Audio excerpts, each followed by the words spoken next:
आइए बच्चों, अब तीसरा प्रश्न देखते हैं। रहीम के पास 10 रुपए थे, उसने रजिया को कुछ रुपए दे दिए, उसके पास कितने रुपए बचे?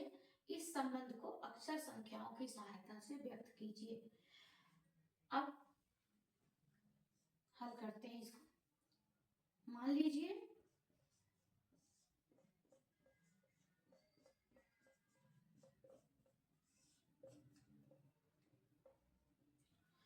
लीजिए रजिया के पास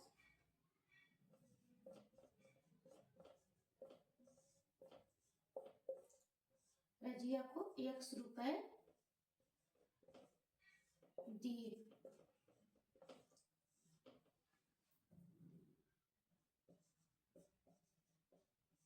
दिया है।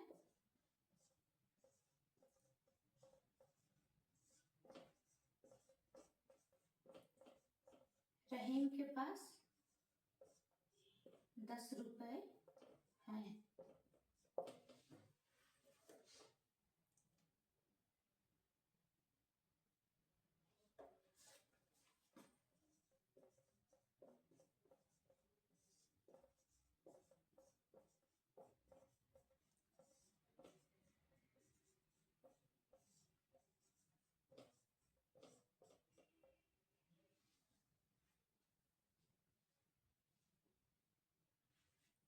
अब देखिए, मान लीजिए रजिया के पास x रुपए, रजिया को रहीम ने x रुपए दिए और रहीम के पास कितने रुपए हैं? 10 रुपए थे, उसमें से उसने x रुपए दे दिया, तो रहीम के पास कितने रुपए बचे या कितना धन बचा? मतलब कि 10 ऋण x रुपए बचे। ये हमारा आंसर हो गया। ठीक, क्योंकि 10 में से जितने रुपए उसने रजिया को दिया उतना घटा देंगे तो हमारा आंसर आ जाएगा। बच्चों, अब हम लोग पढ़ेंगे चौथा प्रश्न। प्रश्न देखते हैं। एक बगीचे में कुछ पेड़ थे, 50 पेड़ और लगा देने पर पेड़ों की संख्या 120 हो गई। इस कथन को अक्षर संख्या से व्यक्त कीजिए। अब इसमें कुछ पेड़ हैं, मान लीजिए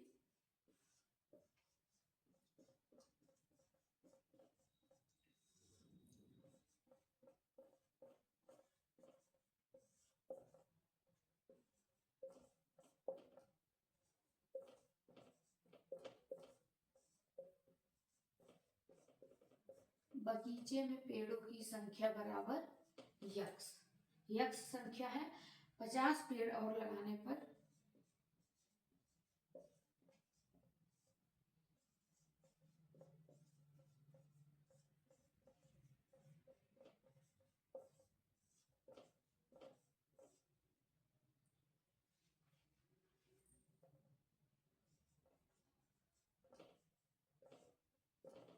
कुल संख्या बराबर 120। तो इसको कैसे लिखेंगे कि यक्स धन 50 बराबर 120। यही कथन हमको लिखना है।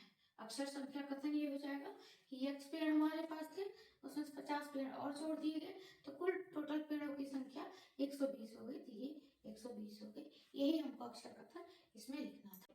बच्चों, अब पांचवा प्रश्न पढ़ते हैं। अक्षर n और m के प्रत्येक प्रतिरूप में को तीलियों से बनाने के लिए आवश्यक तीलियों की संख्या के लिए नियम ज्ञात कीजिए। नियम लिखने के लिए एक चर का प्रयोग कीजिए। चलिए देखते हैं।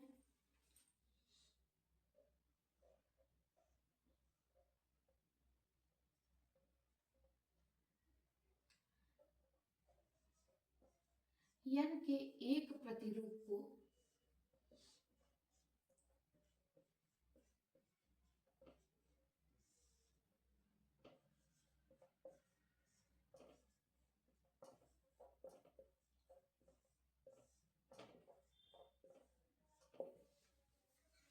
बनाने में तीलियों की संख्या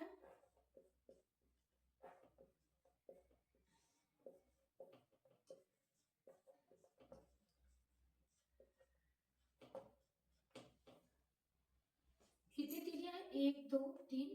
तीलियों की संख्या कितनी हो जाएगी? 3 गुणे 1 बराबर 3, मतलब कि n के एक प्रतिरूप एक n को बनाने में 3 तीलियों का हम प्रयोग कर रहे हैं। ऐसे ही देखते हैं, n के 3 प्रतिरूप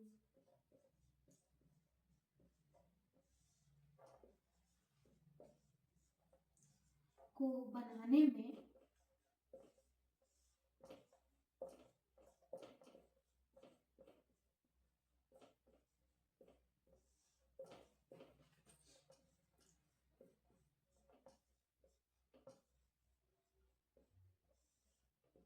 संख्या बराबर कि 3 गुणे 3 बराबर 9।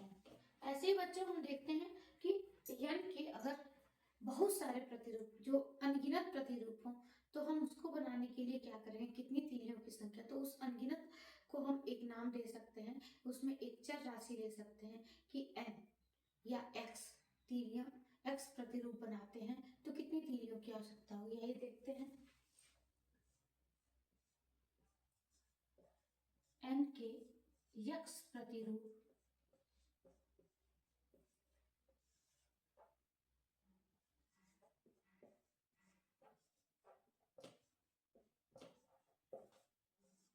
बनाने में तीलियों